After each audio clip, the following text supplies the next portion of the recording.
देखो, तो जब भी हम किसी सिस्टम को लॉग इन करते हैं तो ये लॉग इन प्रोग्राम में कंसिडर करते हैं। This is logging programme.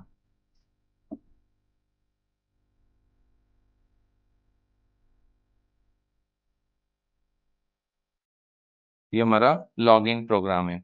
इस लॉगिंग प्रोग्राम पे हम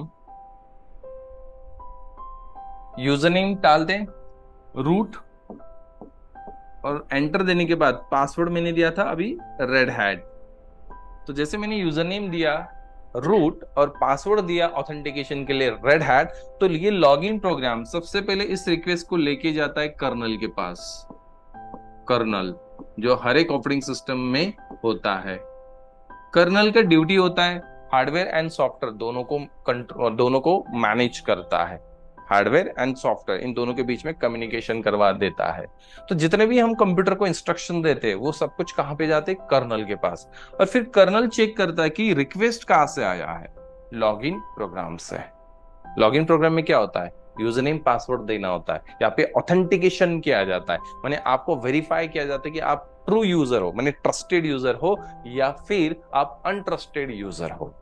तो आपने यूजर नेम दिया और आपने पासवर्ड सही दिया तो फिर लॉगिन प्रोग्राम आपको लॉगिन देगा। बट बैकएंड में कैसे हो रहा है, तो जैसे हमने लॉगिन प्रोग्राम पे पुट किया इन्फॉर्मेशन तो ये कर्नल के पास गया और कर्नल ने उस इंफॉर्मेशन को आगे भेज दिया प्लगेबल ऑथेंटिकेशन मॉड्यूल के पास, जिसको शॉर्ट में PAM बोला जाता है, प्लगेबल ऑथेंटिकेशन मॉड्यूल।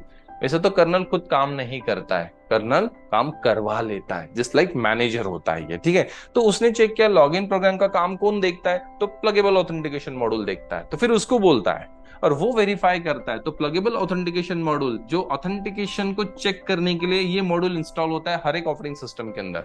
आप जहां जहां यूजर नेम एंड पासवर्ड देते हो तो बैकएंड में एक मॉड्यूल काम करता है, वो होता है PAM, प्लगेबल ऑथेंटिकेशन मॉड्यूल। फिर विंडोज ले लो, मैक ले लो, लिनक्स ले लो, मोबाइल ऑपरेटिंग सिस्टम ले लो, इवन ATM मशीन में भी आप जाते हो तो वहां पे भी एक ऑपरेटिंग सिस्टम होता है। ATM मशीन में आप कार्ड स्वैप करते हो, मतलब आपने यूजर नेम दे दिया, पिन डालते हो, दैट मीन आपने पासवर्ड दे दिया। तो ये भी चेक करता है ये मॉड्यूल, प्लगेबल ऑथेंटिकेशन मॉड्यूल। तो जैसे इसके पास रिक्वेस्ट आता है तो लिनक्स के जो यूजर्स होते हैं एक फाइल के अंदर स्टोर होते हैं, उस फाइल का नेम है passwd।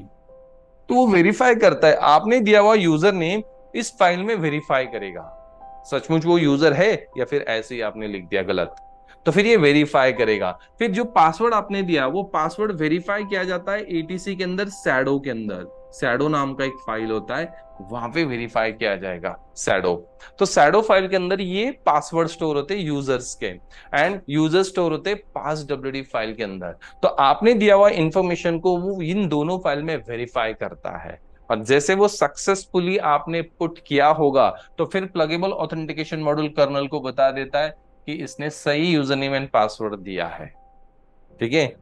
Then colonel login programme को बता देता है उसको लॉगिन दे दे, बिकॉज उसने यूजर नेम और पासवर्ड करेक्ट दिया है। और लॉगिन प्रोग्राम उस तरह से काम करेगा और फिर आपको सिस्टम को लॉगिन करके देगा। तो ये होता है एग्जैक्टली बैकएंड में। तो जब भी आप यूजर नेम पासवर्ड देते हो तो कर्नल के पास रिक्वेस्ट जाएगा, कर्नल आगे प्लगेबल ऑथेंटिकेशन मॉड्यूल के पास वो रिक्वेस्ट को भेज देगा। प्लगेबल ऑथेंटिकेशन मॉड्यूल फिर वो डेटाबेस फाइल को चेक करता है जहां पे यूजर स्टोर्स होते हैं, जैसे कि लिनक्स के अंदर ETC के अंदर स्लैश के अंदर ETC के अंदर passwd नाम से फाइल होता है जहां पे यूजर स्टोर किए जाते हैं, एंड ETC के अंदर सैडो नाम का फाइल होता है जहां पे आपके पासवर्ड स्टोर होते हैं।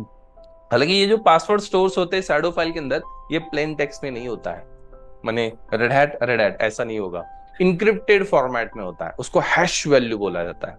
हैश वैल्यू ये वन वे होता है, माने एक ही टाइम निकलता है वो। जैसे मैंने इस एंगल से आपका फोटो निकाला तो ये दोबारा फोटो कभी नहीं निकलेगा, ठीक है। मानी फोटो कॉपी जब भी हम निकालते हैं ना तो वो पूरे वर्ल्ड में यूनिक होता है, वो कभी भी दोबारा सेम कॉपी नहीं निकलता है। फिर आप बोलोगे सर हमारा एक्शन तो वैसे ही है जो पहले फोटो में था।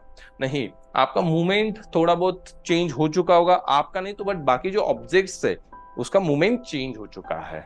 और इस केस में फिर आपके जो पिक्सल हम काउंट करते हैं तो दोनों फोटो के पिक्सल डिफरेंस होते हैं। इसीलिए फोटोकॉपी कभी भी सेम नहीं निकलता है। उसी तरह से जब भी हम पासवर्ड सेट करते हैं तो पासवर्ड का जो हैश वैल्यू निकल के आता है वो यूनिक होता है।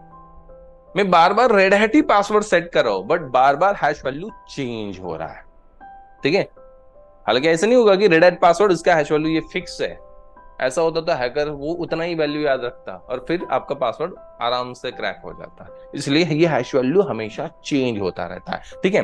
तो ये प्लगेबल ऑथेंटिकेशन मॉडल का काम होता है चेक करना, और उसके हिसाब से फिर हमें ऑथेंटिकेशन मिल जाता है। और फिर ये यूजर एडमिन है तो लॉग इन करने के बाद फिर आपको फुल एक्सेस होगा। ये यूजर लिमिटेड यूजर है तो आपको उतना ही लिमिटेड एक्सेस मिलेगा जितना आपको बाय डिफॉल्ट दिया गया है। तो इस तरह से बैकएंड में होता है जब भी हम यूजर नेम एंड पासवर्ड देते हैं किसी भी ऑपरेटिंग सिस्टम में। मैंने आपको जो प्रोसेस बताया वो लिनक्स का प्रोसेस है, बिकॉज यहाँ पे ये फाइल विंडोज में नहीं है, लिनक्स के फाइल्स है, ठीक है।